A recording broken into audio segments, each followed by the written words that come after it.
Afternoon, everybody. We are at the bear farm, and this is one of the places. I haven't been down here since June, but it's another little what do you say, it's another little spot. Let me turn this stupid light off. Oh. They got this button, the worst spot on there. It's another little oasis here in the middle of this urban jungle, but I'll tell you what, guys, it's lovely, and you got to hand it to the bear family. Anybody that's willing to donate like 5 acres, just give it to the city of Santa Rosa if people will use it for a garden, community garden. And it's been really outstanding for kids to learn about gardening and all that. But what the hell the little brats learned about this weekend was friggin' earthquakes and what they're all about. But being kids, probably 90% of them slept through it anyway and never even knew. And that's what I was telling people on the Murphy channel. That's the funny thing I remember about the Bobby coming over last night. How'd you like that earthquake? I don't know. I slept right through it. Man, if you could sleep through that, you could sleep through a friggin' nuclear attack. That was off the hook, and it brought me to mind to some of my earthquake memories here. And of course, growing up on the East Coast in Maryland, the only earthquakes we would have is when my father would blow his top once in a while, and with a ton of kids around and not a hell of a lot of money. That was a pretty common everyday thing. But you can see over here they set up for eats. If it's hot days, they put the tent up, and they have a little powwow area here where they can sit around. Well, it's kind of too dangerous to have a fire out here now, but you know, in winter time they can come over here when the place isn't being used, and they can have they can have fires. But in summertime they sit around and tell stories and all that. And out here they usually have an outdoor stage and things, so it's nice for the kids to learn that food just doesn't come out off of a tray from a cafeteria or at a McDonald's or Hardee's or Burger King, right? So this is what they call free grab food over here, and you can see that. And what people will do is they'll put their excess harvest here and then happily give it away if people want to grab it. Looks like this person had a ton of zucchinis, and there you got some sunflowers there and drying stuff. So it's a very nice way to share the harvest. But I was telling you guys, when I moved out here and I lived in a little town called Petaluma, the first place I lived, I remember my folks were visiting, and they were sitting on the couch in the living room, and all of a sudden this thing like a wave came under the floor, and it really like lifted up. I thought somebody was leaning on the back of the couch. You know what actually happened was it was a small earthquake.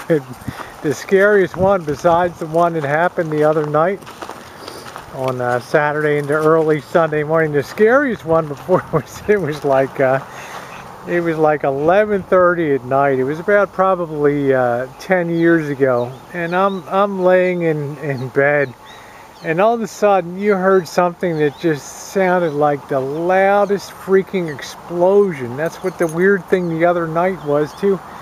You heard this thing like a thunderclap, and you thought it was thunder, but actually it was the earth being torn to pieces down below you.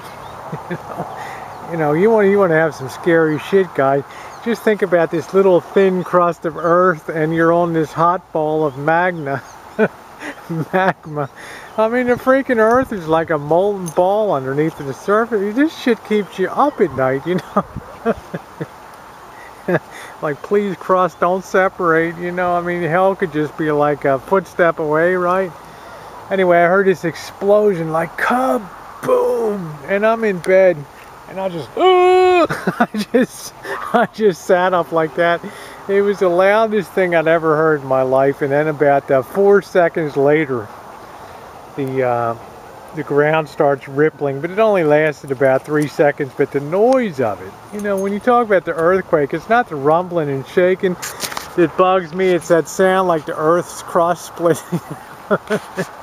And at those minutes, they're the ones that I remember. We're sitting on a hot ball of lava here, and I'm just thinking to myself, please don't let this place where please don't let this be the next place where the volcanic vent starts to form right underneath the rancho, right? And it's like, holy crap, Pele's fire, here we come.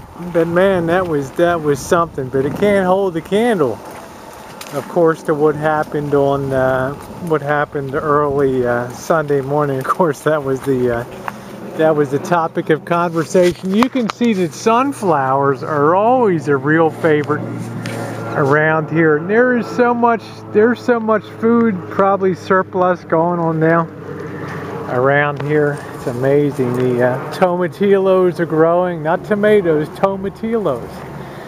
This is somebody's cute dog bones, and some people really do. Some families have extended family plots you can see in there, and you know, some people are just outstanding sort of gardeners. I'm looking in here. You can certainly see some of the beans that are growing and hanging down. Peas, that looks like peas growing on the pods. And the nice thing too is people really here, they generally respect people's stuff. So you would think at nighttime people come in and grab, but it's, you know, by and large, I really have to say that the families that come in here and use the place are very, very honorable people. This one, I don't know what's this one, what the hell. Oh yeah, little tomatoes and stuff growing here. So, and this is predominantly Mexican, you know, we're sort of in the poor Mexican area of town, but you know, these people have a lot of pride, which I like, and they love growing corn. You'll see corn everywhere. They did take out the chickens out of here, which was kind of, I think these people living in these apartment houses said, you know what, bro? You get rid of those damn roosters crowing at 4 a.m. or you know what, the farm is just going to be shut down. So as a compromise, I think they gave away got rid of the chickens there. And they replaced what used to be with the coop. They're growing agave, blue agave. And if I don't miss my guess, somebody's going to be making some tequila coming up when they dig those up in a few years. And that's what you make tequila out of, the blue agave nectar of the tequila plant. So here's the, you can see some of the raspberries over here that are growing.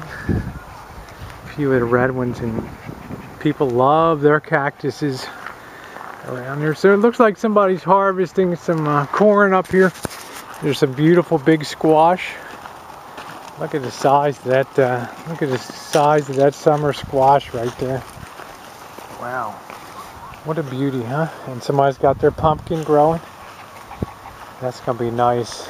I like that. People growing different stuff, and of course they use the hothouse in the winter time to get their vegetable starts and all that. So yeah, of course the fruit harvest is now over, but what a nice place that is. And then they have the area where people put the compost into this bin over here. Compost everything all up. I don't know if they're going to have an olive harvest this year. I'm not seeing any olives on there. That olive tree. Let me switch hands over here. Oh, don't you guys go running. There we go. Got all the fruit trees and everything. So, yeah, don't run, Georgie. Ooh, I can't pick up your thing. There we go. Sorry about that, guys. And everybody, if you want to be a part of the garden here, you have to come in and give like 5 hours a month on the community part, the communal part of it. So there's some beautiful corn growing over here. And another stand over there. Loquats. What's this over here? Oh, the persimmons. We got plenty of them on the rancho. See the persimmons. You can see some of the corn is beautiful here. tasseling very nicely. Some big ears, beautiful. Beautiful. Tomatoes. So really cool. Got some kale growing over here. So I always like it when people can grow stuff that's being respected and people aren't carting it off in the middle of the night. Your efforts shall be rewarded. So, alright guys, well anyway, I thought you'd enjoy the little chooch through Bear Farm today. Mandy and Georgie's farm day. So thanks for being along, and thanks for being here as I regaled you with earthquake tales from the old days and from the other day ago. Tell you what, you know, everybody was talking about it at work. So I love having you guys along, and I love chooching with you in the afternoon. But mainly, I like being your pal and have you subbed up here on the O'Kelly channel. Happy Monday, everybody.